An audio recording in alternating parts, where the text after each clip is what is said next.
Cepetan, mana uang setorannya? Maaf bang, jualannya belum laku. Alah, gua gak mau tahu. Sekarang juga, mana uang setorannya? Atau gua obrak-abrik nih dagangannya. Siapa sih itu bang? Kasar amat nagihnya. Oh dia, ketua preman baru di pasar ini. Lah, bukannya Bang Joni ketua preman di pasar ini. Bang Joni sudah tobat dan gak mau jadi preman lagi. Dan sekarang, Bang Joni fokus ibadah dan tinggal di musola. Sekarang, anak buah Bang Joni juga ikut sama ketua preman baru itu. Oh gitu. Assalamualaikum Bang. Waalaikumsalam. Perkenalkan Bang, nama saya Frian. Saya ada tugas sekolah buat wawancara dengan tema hijrah Bang.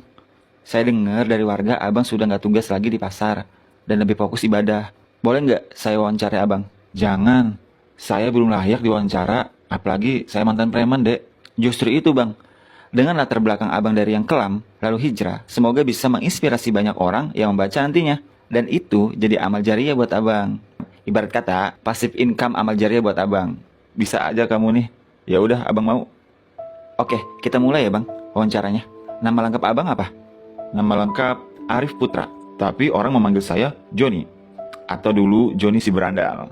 Kalau boleh tahu, awal mula hijrah atau dapat hidayah dari mana Bang? Jadi waktu itu lagi asik minum kopi di pasar. Biasa jaga keamanan pasar sambil main TikTok.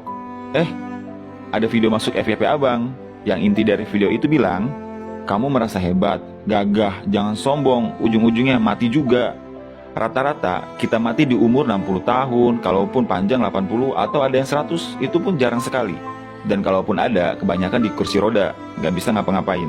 Maka dari itu, sebelum waktu ajal tiba, gunakan hidup kita untuk hal yang bermanfaat dan mempersiapkan bekal untuk kematian. Karena banyak orang tahu dan bahkan percaya bakal mati, namun tidak semua orang mempersiapkan bekal kematiannya. Nah, dari video itulah Abang tersadar dan hati Abang jadi resah. Lalu Abang memutuskan untuk bertobat dan tidak jadi preman di pasar lagi dan fokus beribadah. Oh gitu, ternyata hidayah bisa datang dari mana aja ya Bang? Walau di pasar dan sedang main TikTok pula. Iya, itu kuasa Allah. Oke deh Bang, segitu dulu wawancaranya. Terima kasih karena Abang berkenan diwawancara dan membantu tugas sekolah saya. Sekali lagi terima kasih ya Bang. Sama-sama Dek, semoga nilainya bagus ya. Amin, makasih Bang. Oh iya Bang, saya boleh nanya nggak? Boleh. Abang tahu pengganti kepala keamanan atau ketua preman di pasar? Nggak tahu Dek. Semenjak saya tinggal di musola, saya menutup telinga berita di pasar karena nggak mau kembali di sana. Sekarang yang gantiin Abang kasar Bang sama penjual di pasar. Kalau uangnya kurang atau telat bayarnya, dagangannya diacak-acak Bang. Kadang saya lihatnya kasihan Bang sama pedagang di pasar. Oh gitu, semoga preman itu diberi hidayah ya sama Allah kayak Abang. Amin. Oh iya, Abang tahu Umar bin Khattab? Nggak tahu Dek, Abang kan baru belajar Islam. Jadi Bang, Umar bin Khattab itu terkenal jago gulat Bang. Nggak ada yang bisa ngalahin dia di Mekah saat itu. Kalau bahasa kita sekarang Bang, jawara atau pendekar lah. Dan Umar bin Khattab termasuk orang yang memusuhi Nabi dan Islam waktu itu. Orang-orang pada takut padanya, termasuk Abu Bakar dan para sahabat waktu itu. Suatu ketika Rasulullah melihat aksi Umar bin Khattab bergulat di Ukad dan menang terus dan gak ada yang ngalahin. Akhirnya Rasulullah berdoa, ya Allah kuatkan Islam dengan Umar. Akhirnya Umar masuk Islam di rumah adiknya karena dibacakan Al-Quran surat Toha. Hari Kamis Rasulullah berdoa dan hari Jumat Umar bin Khattab masuk Islam. Setelah masuk Islam, Umar bin Khattab langsung menemui Nabi. Setelah itu langsung menuju rumahnya Abu Jahal. Abu Jahal itu orang yang memerangi Islam waktu itu. Jadi ketika Umar bin Khattab berhijrah, bukan langsung berdiam diri di masjid Bang. Malah Umar bin Khattab langsung ke rumahnya Abu Jahal dan bilang sama Abu Jahal, kalau kamu mengganggu Nabi saya bunuh, aku sekarang sudah Islam. Jadi sebelum Umar bin Khattab masuk Islam, kekuatan Umar bin Khattab itu menakut-nakuti orang Islam. Tapi setelah masuk Islam, Umar bin Khattab gunakan kekuatannya untuk membela Nabi dan melindungi Nabi. Yang dulu buat kejahatan, sekarang kekuatan atau powernya dia gunakan untuk hal kebaikan. Abang ngerti kan maksud saya? Maaf Dek, Abang nggak ngerti. Jadi gini Bang, dari cerita Umar bin Khattab, Abang gak harus ninggalin pasar. Kalau Abang ninggalin pasar, nanti ada lagi preman yang baru yang menguasai pasar. Dan itu akan terus-menerus menjadi regenerasi preman. Bagaimana cara memotong regenerasi preman di pasar ini? Kuncinya ada di Abang. Kok bisa ya Dek? Memang saya bisa apa? Abang punya power di pasar. Semua preman takut sama Abang. Jadi, gunakan kekuatan atau power abang untuk kebaikan. Layaknya Umar bin Khattab ketika hijrah langsung menjadi pelindung Nabi dengan kekuatannya. Sama halnya abang harus bisa menjadi pelindung pasar. Yang dulu sebelum abang hijrah, pasar gak aman. Setelah abang hijrah, pasar jadi aman. Itulah tobat dan hijrah sesungguhnya. Dari yang gak baik menjadi baik. Lalu, abang bisa bikin anak buah abang hijrah juga dan mencari rezeki yang halal bang. Misalnya menjadi kuli panggul di pasar, menjadi tukang parkir, membantu angkut belanjaan orang di pasar misalnya. Banyak hal yang bisa dilakukan untuk mencari nafkah yang halal di pasar bang. Selain memalak pedagang dan pembeli di pasar. Maaf ya bang, bukan maksud saya mengajari abang. Cuma saya kasihan melihat para pedagang di pasar ketakutan setiap hari dan tidak nyaman berjualan. Semoga ini bisa jadi bahan renungan abang untuk kembali ke pasar, bukan sebagai preman, tapi pelindung pasar dari preman-preman jahat. Dan semoga sekembalinya abang bisa memutus mata rantai premanisme di pasar. Dan abang juga bisa tetap di musola, beribadah. Ya udah ya bang, saya pulang dulu. Terima kasih buat waktunya. Maaf kalau saya lancang atau ada kata-kata yang gak berkenan di abang. Assalamualaikum. Waalaikumsalam.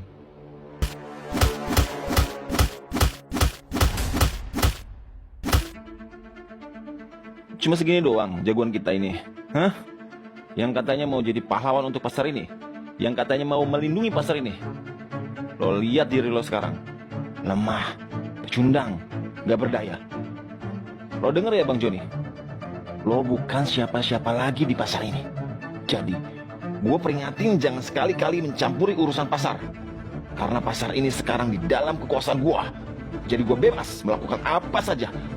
Sampai lo berani ikut campur lagi, gue habisin lo.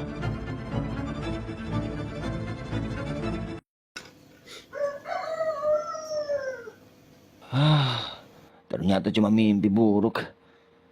Astagfirullah. Semoga mimpi buruk ini tidak terjadi. Saya sampaikan berulang kali, preman tidak boleh hidup. Ya, jangankan hidup, bernapas saja tidak boleh dia. Siapa yang bantu saya? Bapak sebagai ketua pemuda, Bapak sebagai RT. Ya, ada kendala Bapak di lapangan, di masyarakat, ada Babin, ada Babinsa. Koordinasi dengan beliau, datang ke Polsek, minta petunjuk kepada saya. Kami ini bekerja digaji oleh negara, membantu masyarakat, bukan mempersulit masyarakat. Apa yang dikatakan Pak Polisi itu benar. Kita harus laporkan kelakuan preman pasar ini. Biar pasar ini aman bang. Ngomong sih enak loh. Tapi siapa yang menjamin nyawa kita dan keluarga kita aman? Anak buah si gondrong itu berkeliaran di mana-mana. Bisa saja kan preman-preman itu mendatangi rumah kita saat malam hari dan membunuh keluarga kita dengan mudah. Lalu apa kita harus berdiam diri aja bang melihat penindasan selama ini? Sampai kapan kita harus kayak gini bang? Gak ada pilihan lain. Kita terima keadaan ini dan tetap membayar upeti yang dia mau. Sampai ada pahlawan yang datang dan berani melawan si gondrong itu dan melaporkan kejahatannya ke polisi. Dan pastinya pahlawan itu bukan kita, karena kita tidak punya power apa-apa. Kita hanya pecundang dan rakyat jelata yang mencari sesuap nasi untuk makan keluarga kita. Jadi fokus saja cari rezeki buat keluarga kita, gak usah macam-macam. Jadi ketika Umar bin Khattab berhijrah, bukan langsung berdiam diri di masjid bang. Malah Umar bin Khattab langsung ke rumahnya Abu Jahal dan bilang sama Abu Jahal, kalau kamu mengganggu Nabi saya bunuh, aku sekarang sudah Islam. Jadi sebelum Umar bin Khattab masuk Islam, kekuatan Umar bin Khattab itu menakut-nakuti orang Islam. Tapi setelah masuk Islam, Umar bin Khattab gunakan kekuatannya untuk membela Nabi dan melindungi Nabi. Yang dulu buat kejahatan, sekarang kekuatan atau powernya dia gunakan untuk hal kebaikan.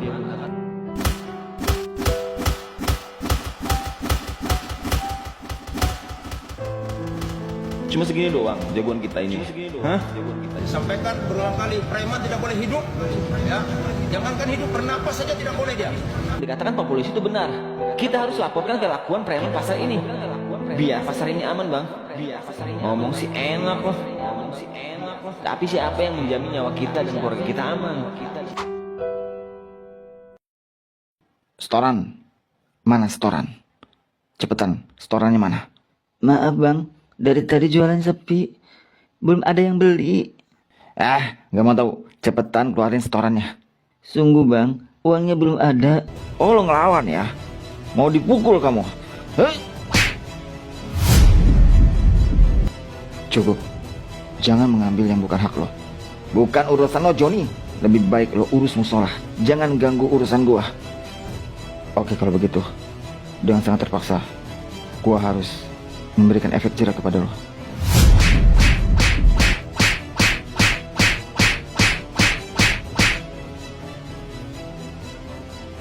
Sekarang, gua harus laporin kalian berdua ke polisi atas tindakan kejahatan kalian. Ini demi kebaikan bersama, demi kebaikan pasar juga. Ampun Bang Joni, ampun. Kami mengakui kekalahan dan gak bakal bikin onar lagi. Tolong beri kami kesempatan untuk berubah lebih baik lagi. Layaknya Bang Joni mendapat kesempatan hidup lebih baik lagi. Tolong jangan penjarakan kami Bang. Ingatkah dulu Bang, ketika gua jadi anak buah abang, gue selalu nurut sama abang, gak pernah minta apapun. Tapi kali ini Bang, mohon dengan sangat beri kami kesempatan untuk bertobat. Jangan penjarakan kami Bang. Kami punya anak istri yang harus kami nafkahin Bang. Tolong beri kami ampun Bang. Kami janji gak bakal malak lagi Bang. Gak bakal bikin rusuh di pasar Bang. Janji Bang. Oke, gua kasih kesempatan. Bertaubatlah dengan sungguh-sungguh dan carilah nafkah yang halal buat keluarga kalian. Terima kasih Bang, terima kasih. Silakan diminum Bang kopinya. Makasih ya, gue senang lihat perubahan kalian. Jauh lebih baik, bahkan kalian mau ikut kajian dan sholat di musola ini. Itu semua berkat abang yang berbaik hati memaafkan kami dan memberi kesempatan kami untuk hidup yang lebih baik lagi Bang. Sudahlah, yang lalu biarlah berlalu. Yang penting sekarang kita berproses menjadi lebih baik lagi. Iya Bang, siap. Monggo diminum Bang kopinya lagi. Oke, makasih ya.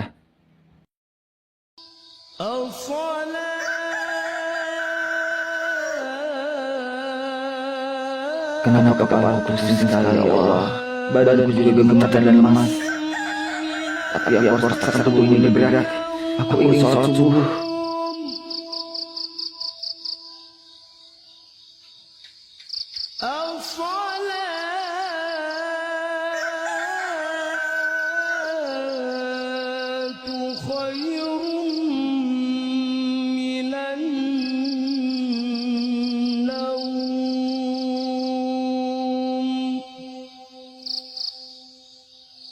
Bang, bangun Bang.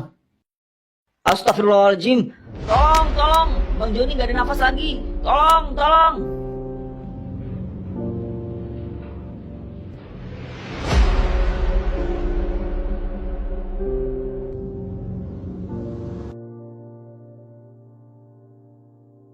Assalamualaikum Bang. Aku gak nyangka kalau abang bisa pergi secepat ini. Bang, apa udah tahu kabar Bang Joni meninggal? Isu yang beredar, Bang Joni meninggal karena sakit pas sujud terakhir ketika sholat subuh. Padahal semalam kita barusan ngopi bareng ya Bang. Gak nyangka Bang Joni meninggal. Padahal Bang Joni orang yang baik ya Bang. Apa lo bilang? Bang Joni orang baik. Dia sudah mempermalukan gua di depan umum. Bang Joni meninggal karena gua yang membunuhnya. Tanpa sepengetahuan yang lain, aku memberikan racun dalam kopinya. Lo ingat semalam sebelum kematian Bang Joni, kita ngopi bareng bersama Bang Joni dan beberapa warga. Gua lah yang memasukkan racun di dalam kopinya. Tapi kan kita minum di teko yang sama Bang. Abang menuangkan teko itu ke gelas warga-warga juga. Dan di gelas gua juga Bang. Kenapa hanya Bang Joni yang keracunan Bang? Itulah kehebatan dan kecerdasan gua. Lo tahu, teko yang gua gunain itu di dalamnya berisi kopi dan racun. Kita bisa menentukan saat mana racun dikeluarkan dan saat mana kopi akan dikeluarkan. Dengan begitu, orang gak ada yang curiga atas kematian Bang Joni karena kita meminum apa yang dia minum. Sekarang gak ada yang mengganggu kita untuk menguasai pasar. Gua benar-benar sakit hati ketika gua dipermalukan Bang Joni di pasar waktu itu. Gua bertekad membalas dendam dengan cara apapun. Dan setelah sekian lama berpura-pura bertobat, akhirnya ketemulah momen itu. Akhirnya pasar bisa gua kuasai kembali. Betapa Allah sayang sama abang. Allah gak mau abang lama-lama di dunia dengan segala tipu daya dunia. Abang dipanggil sama Allah dengan cara yang indah, cara yang dimimpikan setiap kaum muslimin, meninggal dalam keadaan sujud ketika sholat. Semoga abang diampuni segala dosanya, dilapangkan kuburnya, dan satu surga bersama Rasulullah SAW.